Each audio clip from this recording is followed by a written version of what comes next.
Hello বন্ধুরা, আজকে আপনারা দেখবেন আদা গাছের সঠিক মাটি কি করে করা যায় আর বিনা পয়সায় একদম। এই দেখুন, আমি নিয়েছি গোবর সার। কিছু গোবর সার বছর দুয়েকের বা বছর দেড়েকের পড়ে থাকা গোবর সার নেবেন। আর একটু রান্নার উনানের থেকে কিছুটা ছাই নিয়ে নেবেন। অবশ্য এটা অনেকটা কম নেবেন, এই তিনটে ভাগে কম নেবেন। এবার নেবেন একটু ইটের গুঁড়া। ইটের যে গুঁড়াগুলো হয় সেই ইটের গুঁড়া নিয়ে নেবেন কিছুটা। আমি 3টে বস্তার জন্য করেছি, এটা একটা পরিমাণ মতো মাপ নিয়েছি। আর কিছু মাটি নিয়ে রাখবেন। এবার গোবর সারটাকে একটু বছরখানেক বা বছর দেড়েকের পুরোনো হলে কী হয়, গোবর সারটার মধ্যে একটু ঝুড়ো ঝুড়ো ভাব এসে যায়। তো সেই ক্ষেত্রে মাটিটাতে ভালো মিক্স করা যায় আর ওটার গোবরের টেম্পারটা অনেকটা কমে যায়। যদি গোবর সারের খুব টেম্পার থাকে, যদি কারেন্ট গোবর সার আপনি ইউজ করেন, তো ওই ক্ষেত্রে গাছটি মারা যেতে পারে।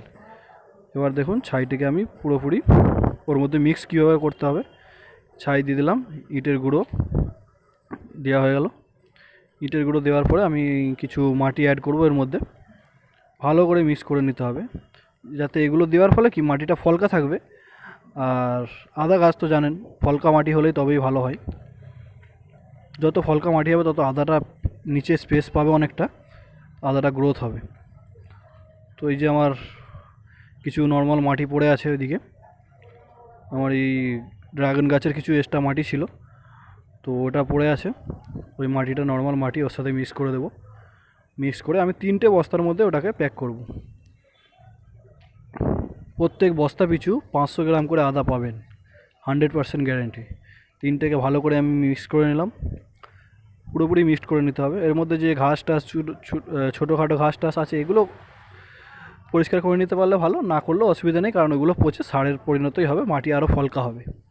তবে ইটের ক্ষেত্রেটা আমাদেরকে ফলো রাখতে হবে, যে ইটেরটাকে অবশ্যই চেলে নিতে হবে, কারণ ওর মধ্যে ইট থাকবে, সেটা কিন্তু মাটির সাথে পড়লে অনেকটা হার্ড হয়ে যাবে। সেই ক্ষেত্রে সেই পজিশানে যদি কোনো আদা পড়ে, সেই আদাটা গ্রোথ করতে অতটা পারবে না। তো আমরা এটাকে ভালো করে মিক্স করে নিলাম। আমি 3টে বস্তা অলরেডি কেটে রেডি করে রাখছি। 3টে বস্তার মধ্যেই সেগুলোকে আমি চাড়িয়ে দেবো। আর আমার আগের বছরের আদা গাছ থেকে মানে আদা হয়ে গেছে, তো সেই আদাটা ছাড়িয়ে নিয়েছিলাম, সেই গাছ কিছু পড়ে আছে, আর কিছু বীজ আছে, বীজ আদা আছে। তো আমি ওই গাছটাকে মারা যাওয়ার আগেই আমি ছাড়িয়ে নিয়েছিলাম। তো সেই গাছ থেকে আমি আবার নেক্সট টাইম আবার 6 মাসের জন্য ওকে আমি এই বস্তার মধ্যে লাগিয়ে দেবো, তো ওতে আবার আদা হবে। গাছটি মরে যাওয়ার আগে খেয়াল রাখতে হবে, গাছটি মরে যাওয়ার আগে আদা বার করে নেওয়ার যে টাইমটা, গাছটি মরে যাওয়ার আগে যেন আমার মাটিটা খোলা হয়, খুলে আদাটা বার করে নিলে ওই গাছটি জ্যান্ত অবস্থাতে আমি আবার যদি তাকে আমি পট করে দিই, আবার আমি কোনো জায়গায় যদি লাগিয়ে দিই এরকম মাটি মিক্স করে, সেই ক্ষেত্রে আমার ওই গাছটি আবার ফল দেবে। এই ক্ষেত্রে আমি 3টে বস্তার মধ্যে করে নেব।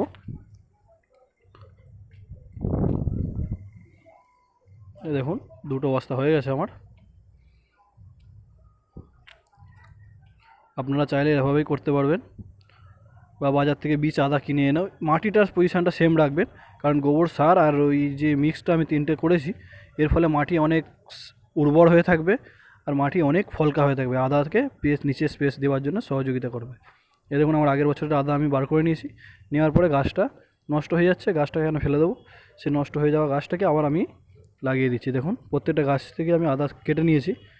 নেওয়ার পরে এতে একটু কিছুটা আদা আছে, দেখুন এক একটাতে, এই যে ছোটো ছোটো পজিশান দেখছেন বীজ এগুলো। তো এই গাছগুলোকে আমি আবার লাগিয়ে দেবো, ওর মধ্যে আবারও পরের সিজনে আদা হতে সাহায্য করবে।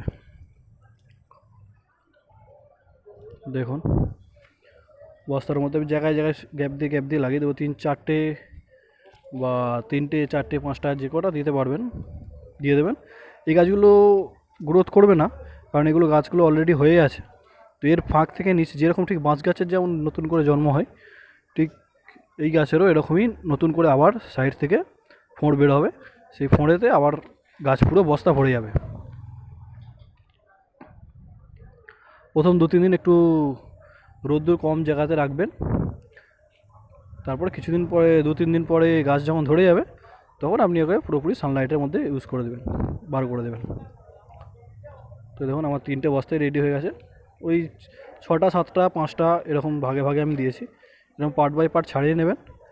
নিয়ে আমি মাথাগুলো কেটে দিয়েছি, কারণ এই গাছটার যেহেতু গাছটিকে তোলা হয়েছে, তো গাছটি এখন অত খাবার জোগাড় করতে পারবে না, সেই জন্যে পুরো গাছটাকে চালানোর জন্য সেই জন্য মাথাটা কেটে দিয়েছি। তো এই গাছটা আমার খালি উপলক্ষ মাত্র, মানে এখান থেকে তো নতুন চারা বের হবেই, সেই চারাগুলো থেকে নতুন করে আদা তৈরি হবে। দেখুন তিনটেকে আমি এক শিফট করে দিচ্ছি, ছাদের এক কোণে আমি রেখে দিয়েছি তিনটেকে। দেওয়ার পরে এতে পরিমাণ মতো পানি ইউজ করে দেবো, পরিমাণ মতো আমরা পানি ইউজ করে দেবো। আর খেয়াল রাখতে হবে প্রত্যেক 3 দিন অন্তর অন্তর 3 দিনই আমাকে পানি দিতে হবে। প্রথমে 3 দিনই আমাকে মর্নিংয়ে ইভিনিংয়ে পানি দিতে হবে, কারণ প্রথম দিকে গাছটি ধরতে অনেকটা টাইম লাগে। তো এটার সিস্টেমটাই এরকমই, 3 দিন পর পর দুবেলায় পানি দেবেন।